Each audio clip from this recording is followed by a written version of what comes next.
Welcome here to Talk FCB and welcome back to the channel, guys. And of course today we are still going to be reacting to yesterday's win over Real Betis. On the agenda today, some important topics. Firstly, surrounding Lionel Messi and why he wasn't in the starting lineup on Saturday. And is he fine? Is there any problem there ahead of the international break? And of course we are going to be talking about Ansu Fati, the bad news that has emerged surrounding his injury, how long he'll be out for, and all importantly, who could replace him in the lineup? It's all coming up today. Let's get to it now.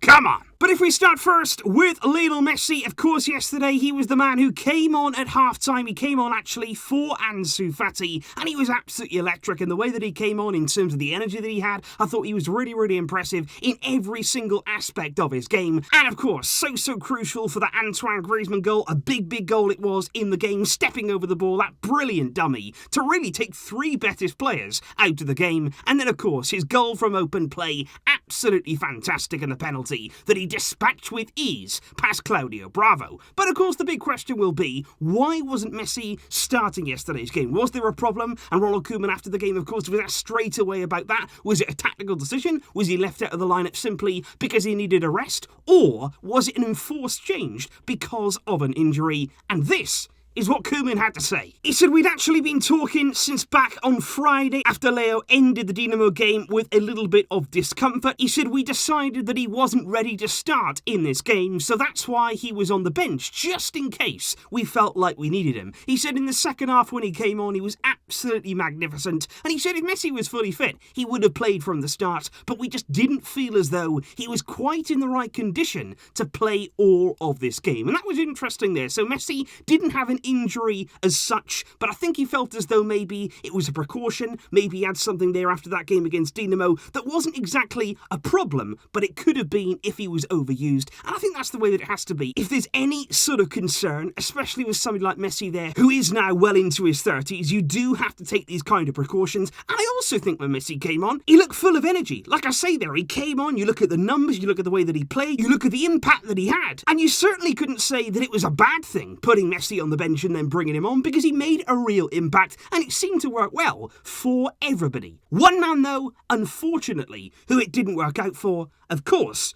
it was Ansu Fati. We all now know why Fati was the man to come off at half-time, which at the time it did seem like a surprise sub from Koeman. Messi came on, Ansu Fati came off, but sadly after the game, it was pretty much immediately after the game had ended, Barcelona confirmed that Ansu Fati had suffered a torn meniscus in his left knee, which had been confirmed there by tests that had been done during the match. And Barca went on to say that Ansu's return would depend upon the treatment that would be necessary for this particular problem. And I think I speak for everybody there when I say that after the game, in terms of the result, in terms of the performance, we were all so happy, we were feeling really good. Saturday was absolutely brilliant. Then you hear that Ansu news and it brings us down, because that was a big blow, I feel. I think when we all heard that, it sounded serious from the get-go. You never really want to hear about knee injuries. Ansu there tearing his meniscus, which is certainly not a good thing, of course. And I think we were all left there feeling very concerned. Now, according to the Spanish media, there are two separate scenarios when it comes to Ansu's recovery and when we could see him back on the field. One of those is if he doesn't undergo surgery, and one of those is if he has to. Now, if Ansu Fati, according to the media, doesn't opt for that surgery, with this type of injury, he'd be expected to return there in around 3 to 4 weeks. But if he does require surgery, and if the medical staff decide that's the best option, Ansu would miss around 3 months, possibly even more, which could rule him out until February at the earliest. And right now, it does seem as though we are going to be heading down the more serious route. That's unfortunately the sad news that I do have to bring you today, guys. The word right now in the Spanish media is that Dr. Ramon Cugat, who of course is regularly used by the club for these type of problems and for surgery, apparently actually met with Ansu Fati to evaluate his options. And even though right now the final decision is yet to be reached, they're still going to do more and more tests to be absolutely sure on this problem. It does seem as though we're moving towards surgery, which would see Ansu miss several months.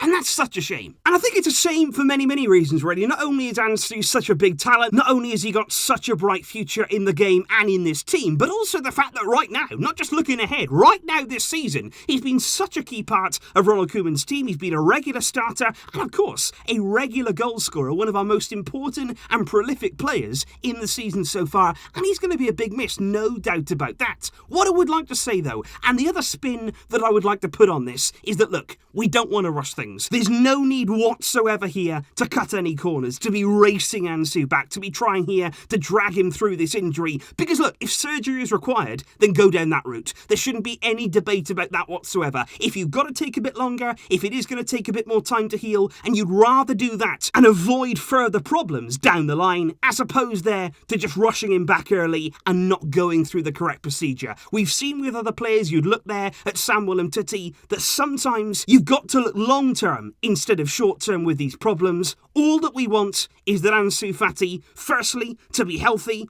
and when he returns, we want him to be absolutely right to play. Whatever decision must be taken, let's make sure here that it's the right one. And of course, we are all behind you with your recovery, Ansu Fati. And of course, like I say, even though right now the length of Ansu's time on the sidelines, it's yet to be 100% confirmed, what we do know there, like I say, is that Ansu is going to be out for an extended amount of time. And that brings an entirely different question. Because which player do you want to see replace Ansu Fati in the lineup for the time being? And there are plenty of options, and that's the really good thing, as opposed to maybe last season, if he'd have had this sort of problem, we would have really been lacking in options and natural players to come in. But right now, we do have options, and Koeman will be able to look to his squad. Because number one, would you look there to somebody like Ousmane Dembele? Obviously, he has been in and out of the team anyway on that right side, but of course Dembele is capable of playing on both wings. You could easily there switch him over to the left-hand side. Sometimes I feel as though Dembele is less effective on the left, but at times it can also work out quite well, depending on the sort of game that Alba has and the sort of opposition that you are up against. And what that would also mean with Dembele coming over to the left, could you then start Trincao